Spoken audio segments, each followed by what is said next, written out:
नमस्कार दोस्तों, नमस्ते। राजस्थान में आपका स्वागत है। आज हम आए हैं भीलवाड़ा के पहले वेटलैंड के अंदर, जिसे 2023 में सरकार द्वारा वेटलैंड घोषित किया गया था। और जानते हैं क्या है इसकी हालत। तो हमारे साथ जुड़ चुके हैं शुभम जी ओझा, जो चामुंडिया के निवासी हैं और ये कॉलेज में पीएचडी स्कॉलर हैं और ये नेहरू युवा केंद्र से भी जुड़े हुए हैं। तो सर, जानते हैं क्या है इसकी हालत। जी, पहले तो बहुत बहुत धन्यवाद, नमस्ते राजस्थान को। जैसा कि हमें पता है कि सरकार ने इसको अगस्त 2023 में नोटिफाइड वेटलैंड घोषित किया, लेकिन सबसे बड़ी समस्या यहाँ पर जो आ रही है, सरकार की अनदेखी। यहाँ पर इस पूरे तालाब का जो है वो इसकी पूरी नपती हो चुकी है और जगह जगह पर पिलर जो है फॉरेस्ट डिपार्टमेंट के द्वारा लगाए जा चुके हैं। यहाँ की खासियत क्या है, सबसे पहले मैं वो बताना चाहता हूँ कि हर वर्ष यहाँ पर बहुत अधिक मात्रा में विदेशी पक्षी या प्रवासी पक्षी जिनको कहते हैं वो यहाँ पर आते हैं। अक्टूबर से फरवरी माह तक यहाँ पर खूब पक्षियों का जमावड़ लगा रहता है।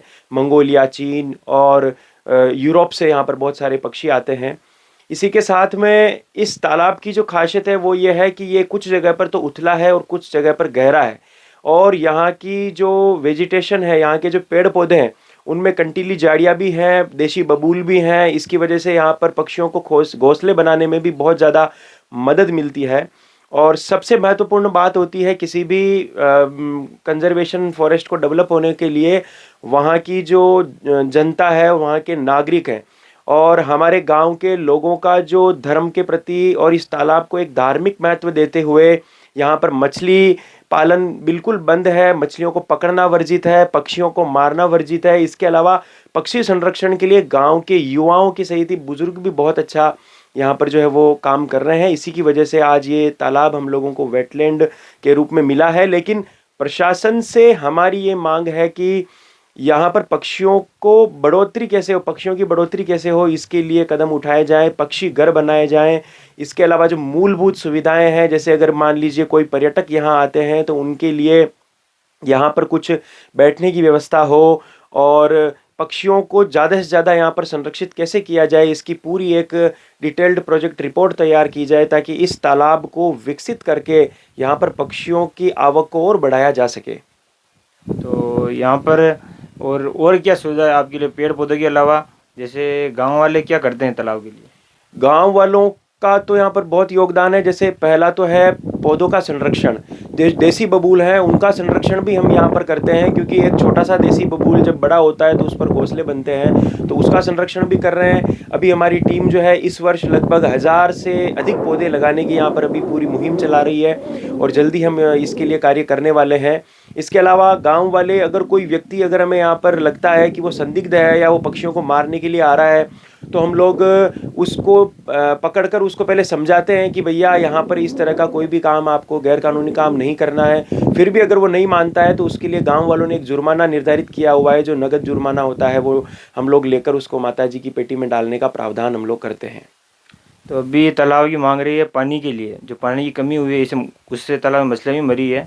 तो उसके लिए आप सरकार से क्या मांग करें?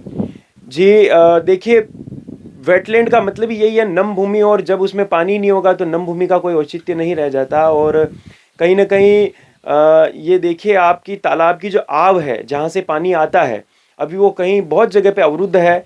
लगभग यहाँ पे 5 जगह से अलग अलग डायरेक्शन से पानी आता है। उनमें से केवल 2 जगहों से अभी थोड़ा पानी प्रॉपर आ पा रहा है, 3 जगह अभी अवरुद्ध है। और तालाब के चारों तरफ एक रास्ता भी बन गया है और उस रास्ते के अंदर हम लोगों ने पाइप नहीं लगाए लोगों ने, तो इसकी वजह से बहुत दिक्कत का सामना करना पड़ रहा है।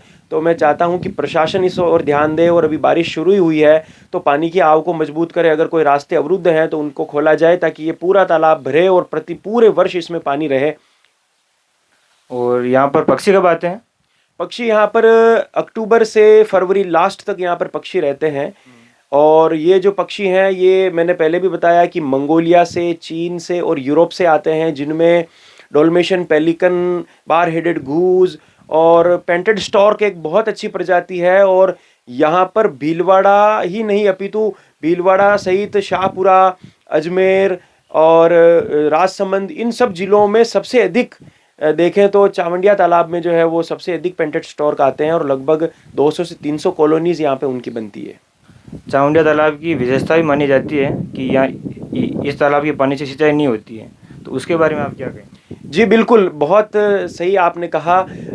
चावंडिया तालाब का शुरू से ही धार्मिक महत्व रहा है, और चामुंडा माता का मंदिर क्योंकि तालाब के मध्य में स्थित है, तो ये हमारी अवधारणा है और हम सब मानते हैं कि इस पानी को बचाना हमारा मूल कर्तव्य है। इसलिए इस पानी को किसी भी तरह की सिंचाई के लिए भी उपयोग में नहीं लिया जाता है, और इस पानी को पवित्र मानकर इसका उपयोग हम लोग विभिन्न प्रकार से करते हैं। और यह तालाब जैसे बीच में माता जी का मंदिर भी है, तो ये सुंदरता के लिए भी जाना जाता है, तो इसके लिए सरकार द्वारा और गांव द्वारा क्या प्रयास चल रहा है? सरकार द्वारा तो यहाँ पर जैसे जो हमारे सीआर साहब हैं और जो सरपंच महोदय हैं, उनके द्वारा जो राजस्थान सरकार की तरफ से जो छोटी मोटी सुविधाएं जो होती है वो तो चलती ही है। और 3 से 4 वर्ष पूर्व यहाँ पर 15 लाख रुपए भी पास हुए थे, क्योंकि पक्षी महोत्सव का यहाँ आयोजन हुआ था उस समय। तो कुछ यहाँ पर शौचालय वगैरह बने हैं, और उसके अलावा 1-2 चबूतरे यहाँ बने हैं। उसके अलावा सरकार की तरफ से कोई यहाँ पर अभी तक सुविधा नहीं हुई है, लेकिन गांव वाले अपने स्तर पर पौधों को संरक्षित कर रहे हैं, पौधारोपण कर रहे हैं। और चामुंडा माता का मंदिर इतना मनोरम है, 1996 में इसका जीर्णोद्धार शुरू हुआ, और 2008 में जब ये पूर्ण हुआ, उससे लेकर आज तक निरंतर ये जो है इसकी सुंदरता में बढ़ोतरी हो रही है। और समस्त ग्रामवासियों के योगदान से ही ये जो तालाब में जो मंदिर बना हुआ है, और माता चामुंडा के आशीर्वाद से ये इतना मनोरम लगता है। और जब पूरा पानी से तालाब भर जाता है तो और इसकी सुंदरता बढ़ जाती है। इसके अलावा चावंडिया तालाब की जो पाल है, उस पाल पर अगर हम घूमेंगे तो इतने अलग अलग वैरायटी के, लगभग हमने यहाँ पे पूरा इसका सर्वेक्षण किया, और 70 से 80 अलग अलग प्रजातियों के पौधे यहाँ पर और पेड़ हमें यहाँ पर देखने को मिले हैं, जो अपने आप में बहुत ही खास है और चावंडिया को विलक्षण बनाते हैं। तो सरकार से आपकी क्या क्या मांगे हैं जो? जी बिल्कुल, सरकार से पहली मांग तो ये है कि इस तालाब को विकसित करने के लिए, इसकी तालाब की पाल को मजबूत करने के लिए, और जो पर्यटक बाहर से आते हैं उनके लिए कुछ मूलभूत सुविधाएं यहाँ पर हो, जैसे उनके चलने के लिए जो ट्रेल हो प्रॉपर, और पक्षियों के लिए पक्षी घर बन सके, और यहाँ पर ज़्यादा से ज़्यादा पौधारोपण हो, जिसमें देशी बबूल भी एक बहुत अच्छा योगदान दे सकते हैं। और इसके अलावा बीच बीच में तालाब के अंदर मिट्टी जो है तालाब की लेकर इसके अंदर टापू बनाए जा सकते हैं, जिन पे पक्षी जो है वो आराम से रह सकें, क्योंकि पानी जब धीरे धीरे ख़त्म होता है तो तालाब अगर बीच में से अगर उठा हुआ नहीं होगा तो उसकी वजह से शिकारी जानवरों की यहाँ पर थोड़ी सी वो तकलीफ़ रहती है। तो इसलिए ये टापू वगैरह भी बने, और पूरी एक प्रोजेक्ट रिपोर्ट तैयार करके इसको विकसित किया जाए। तो गांव वालों द्वारा अभी तालाब में पानी भी छोड़ा गया था कुएं से, तो वो कितने दिनों तक चला, और अभी क्या उसकी व्यवस्था है?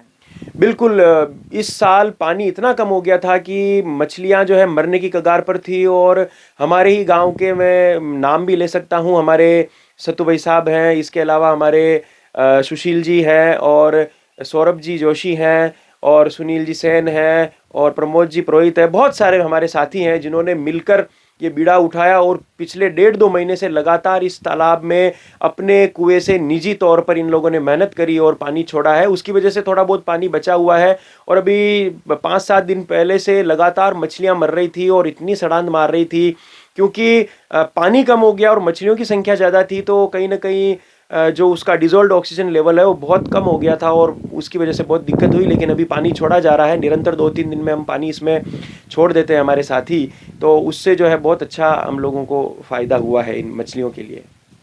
तो यहाँ पर पक्षी महोत्सव भी हुए हैं?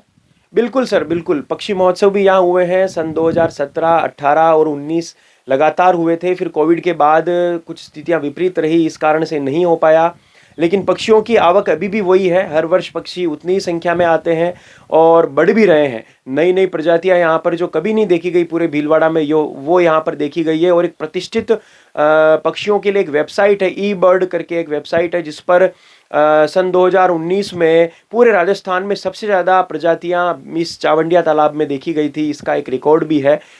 तो बहुत अच्छा यहाँ पर पक्षी महोत्सव हुआ था, जिसमें पूरे भीलवाड़ा ज़िले के अनेक विद्यार्थियों ने, अनेक शिक्षकों ने और पक्षी विशेषज्ञों ने भाग लिया था। तो आपने इसके लिए कलेक्टर को और प्रशासन को ज्ञापन दिया है?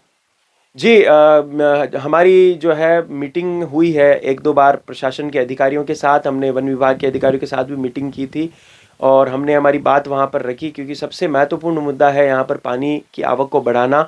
क्योंकि पानी ही सबसे महत्वपूर्ण है। तो उसके लिए भी हमने बात करी है और आगे भी हम लोग अभी प्रयास कर रहे हैं कि हमारी युवा साथियों की टीम जो है वो पौधारोपण का कार्य करने वाली है। तो उसके लिए कुछ जो है हमें मदद प्रशासन की ओर से मिले, इसके लिए हम ज़रूर अभी कोशिश कर रहे हैं। और कुछ NGOs से भी हम लोग बात करेंगे कि इस तालाब में और तालाब के बाहर किस प्रकार से पौधे लगाए जा सकें। तो ये हैं सीताराम जी, जो 30 साल से यहाँ तालाब की पाल पर ही रहते हैं। तो इनसे जानते हैं कि तालाब के ऊपर क्या विकास हुआ है और क्या बदलाव आया है। कोई बदलाव ना आयो। पक्षियों के लिए क्या हुआ है? खींच न किदो पक्षियों के लिए हाल तक तो भले जाड़ की किदो ही नहीं नया। तो यहाँ पर तो प्रयास कौन कर रहा है? गांव वाले करते हैं, लड़के करते हैं गांव के, या गांव के बुजुर्ग करते हैं? हाँ, गांव का लड़का बुजुर्ग करते हैं प्रयास कि भाई की करनो की न करनो। तो आपकी क्या मांग है यहाँ पे? अपने तो यहाँ का कोई काम हो जो होना चाहो और की मिले काम हो जो होना चाहो न की भी मतलब कार्य ये है तो ये होना चाहो। तो 30 साल पहले और अभी कुछ बदलाव नहीं है अभी तक? कोई बदलाव न हो। ये है माता जी की बोबा जी, जो मंदिर तालाब के बीच में स्थित है। तो जानते हैं इनसे मंदिर के बारे में। मंदिर का 12 बेडे माका दादी आना कहता कि भाई मूर्ति इस जगह पर नहीं, इस जगह पर स्थापन की। और बहुत यात्री आते हैं, मनोकामना पूर्ण होती है।